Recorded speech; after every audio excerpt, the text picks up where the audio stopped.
बाजार गिर रहे हैं, हर तरफ सिर्फ लाल रंग। इसे ही तो कहते हैं बेयर मार्केट, मतलब वो टाइम जब मार्केट लगातार नीचे जाता है। अब ऐसे में घबराना तो नेचुरल लगता है ना? पर सच तो कुछ और ही है। असल में ज्यादातर निवेशक मार्केट की वजह से पैसा नहीं कमाते, वो कमाते हैं अपनी भावनाओं की वजह से। तो आज हम इसी साइकोलॉजी को समझेंगे कि कैसे एक शांत दिमाग किसी भी इन्वेस्टमेंट स्ट्रैटेजी से ज्यादा जरूरी है। तो चलिए इस पूरे एनालिसिस की शुरुआत एक सवाल से करते हैं। जब सब कुछ दांव पर लगा हो तो एक इन्वेस्टर की दौलत के लिए सबसे बड़ा खतरा क्या हो सकता है? सोचिए जरा। जवाब शायद वो नहीं है जो ज्यादातर लोग सोचते हैं। वो खतरा बाजार नहीं है, वो है हमारी अपनी भावनाएं, हमारे इमोशंस।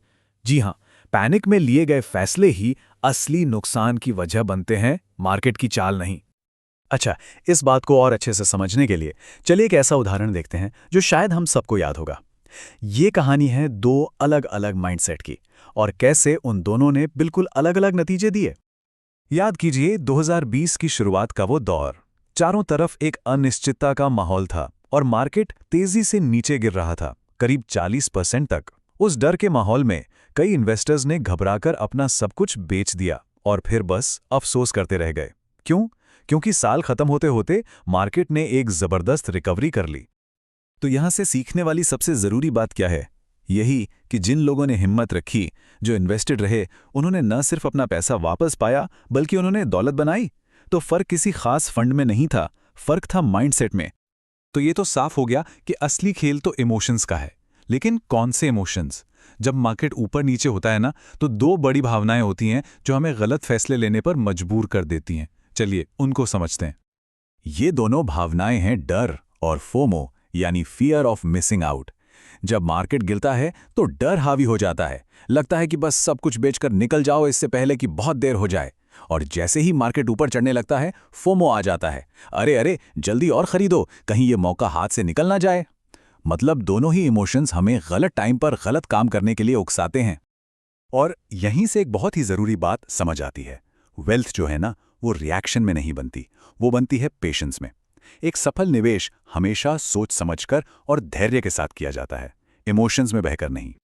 तो सवाल उठता है कि अगर इमोशंस में बहाकर रिएक्ट नहीं करना है तो फिर करना क्या है?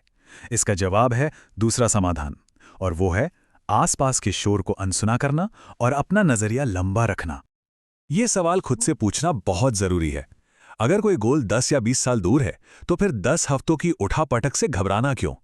मतलब अगर निवेश बच्चे की पढ़ाई के लिए है या फिर रिटायरमेंट के लिए, तो शॉर्ट टर्म में क्या हो रहा है इससे इतना परेशान होने का कोई मतलब नहीं है। देखिए, इन्वेस्टमेंट एक लंबी यात्रा की तरह है, एक लंबा सफर। और म्यूचुअल फंड जैसी चीजें इसी लंबे सफर के लिए बनी हैं। अब रास्ते में छोटे मोटे स्पीड ब्रेकर और गड्ढे तो आएंगे ही, वो सफर का हिस्सा हैं, मंजिल नहीं। लेकिन ये सब बातें सुनने में तो अच्छी लगती हैं, पर इन्हें करना इतना मुश्किल क्यों होता है? क्योंकि हमारा दिमाग एक खास तरीके से काम करता है। चलिए अपने दिमाग के एक ऐसे ही झुकाव, एक बायस को समझते हैं जो हमारे इन्वेस्टमेंट के फैसलों पर बहुत गहरा असर डालता है। ये काफी हैरान करने वाली साइकोलॉजिकल सच्चाई है।